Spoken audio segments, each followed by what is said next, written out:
تو حضرت ابراہیم علیہ السلام نے جب تعمیر کی اور بیت اللہ کی تعمیر مکمل ہوگی، قرآن کہتا ہے وَإِذْ يَرْفَعُ إِبْرَاهِيمُ الْقَوَاعِدَ مِنَ الْبَيْتِ وَإِسْمَاعِيلُ، ابراہیم علیہ السلام نے یہاں چند دعائیں مانگی اللہ رب العزت سے، اللہ نے وہ حرف بحرف دعائیں پوری کی۔ حالانکہ یہ جگہ ایسی تھی یہاں کوئی رہنے کے امکان نہیں تھے، پانی کا انتظام نہیں تھا، فصلیں یہاں نہیں ہوتی، کوئی پھل یہاں نہیں ہوتے، بیابان جنگل سنگلاف پہاڑ ہیں، اس میدان کے اندر زندگی کا کوئی نام و نشان نہیں۔ لیکن ابراہیم علیہ السلام نے یہ مقدس گھر بیت اللہ کی تعمیر کے وقت جو دعائیں کی کہ یا اللہ یہاں کے رہنے والوں کو اس کو آباد کر دے اور یہاں کے رہنے والوں کو ہر قسم کے پھل عطا فرما۔ اور آج بھی ہم وہاں چلے جائیں، چاہے پھلوں کا موسم ہو یا نہ ہو، وہاں ہر قسم کا پھل موجود ہوتا ہے، ہر قسم کی نعمت سے اللہ نے اس علاقے کو مالا مال کیا ہوا ہے۔ اور وہاں پھر ابراہیم علیہ السلام نے جب تعمیر کی اور پھر اللہ کی طرف سے اعلان ہو گیا ہے میرے خلیل اب اعلان کر دو کہ لوگ حج کی طرف آئیں، تو ابراہیم علیہ السلام نے عرض کی یا اللہ میں کیسے اعلان کر دوں، یہاں تو کوئی سننے والا نہیں ہے، نہ کوئی انسان ہے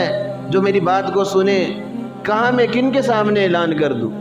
تو آپ اللہ رب العزت فرمایا کہ اے میرے خلیل پہاڑی پہ چڑھ جاؤ اور وہاں جا کر اعلان کر دو، آپ کے ذمہ اعلان کرنا ہے، روح انسانیت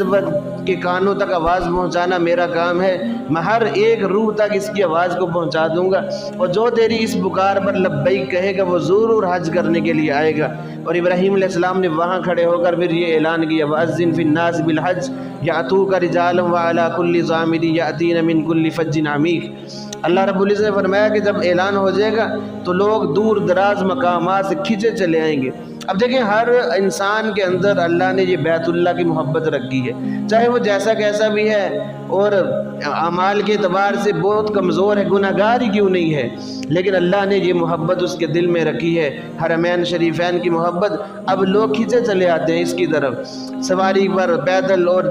جو ممکن ہے، جو ذرائع ہیں وقت کے بدلنے کے ساتھ ساتھ جو ذرائع بدلتے جا رہے ہیں، ہر ذرائع کو استعمال کرتے ہوئے لوگ اس کی طرف کھینچے چلے آتے ہیں۔ یہ ابراہیم علیہ السلام کی دعا کا اثر ہے، اللہ نے عالم ارواح میں تمام روحوں تک ابراہیم علیہ السلام کی اس آواز کو پہنچایا، اور جس نے لبیک کہا، جتنی مرتبہ لبیک کہا وہ اس کی طرف کھینچا چلا آئے گا، اور یہ ابراہیم علیہ السلام کی دعاؤں کا اثر تھا۔ آج دیکھ لیں بیت اللہ کے اندر کیسی رونقیں اللہ رب العزت نے رکھی ہیں۔ اب اس کے فائدے اللہ نے بیان نہیں کیے۔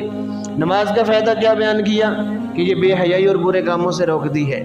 روزہ ایک بہت بڑی عبادت ہے، اس کا فائدہ بیان کیا کیا کہ لعلکم تتقون، تاکہ تقوی والی صفت تمہارے اندر آ جائے۔ لیکن حج کے بارے میں کیا فرمایا؟ لیشہدوا منافع لہم، تاکہ لوگ خود آ کر یہاں کا مشاہدہ کریں، خود آ کر یہاں کے منافع دیکھیں، خود آ کر یہاں کی رونقیں دیکھیں، خود آ کر وہاں محسوس کریں گے کہ دل کی کیفیات کیا ہوتی ہیں۔ جن لوگوں نے حج یا عمرہ ادا کیا ہے ان سے ذرا پوچھیں، جب بندے کی پہلی نظر بیت اللہ پر پڑتی ہے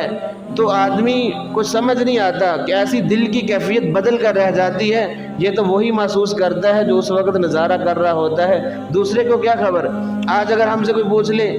گرمی کا موسم ہے اور پھلوں میں سے آم عروج پر ہے، آم کیسا ہوتا ہے، جس نے کبھی دیکھا نہیں ہے، ہم لاکھ اس کو فوائد بتا لیں اس کو پتہ نہیں چل سکے گا، جب تک وہ خود چکھ نہیں لیتا اس کو پتہ نہیں چلے گا کہ یہ آم ہوتا گیا ہے۔ اسی طرح فرمایا کہ جب تک لوگ حج یا عمرہ کر نہیں لیتے ان کو منافع سمجھ نہیں آئیں گے، ہم بتا بھی دیں تو ان کی سمجھ سے یہ بالاتر ہوں گے۔ اس لیے فرمایا لیشہدوا منافع لہم، تاکہ یہ لوگ خود آ کر وہاں کے منافع دیکھیں، اس کی برکات دیکھیں۔ اور جب برکات ایسی برکات ہیں کہ بندہ سمجھتا ہے کہ میں کہاں تھا اور کہاں اللہ رب العزت نے مجھے کھڑا کر دیا ہے، اللہ رب العزت سب کو وہاں لے جائے اور بار بار حرمین شریفین کی زیارت نصیب فرمائے۔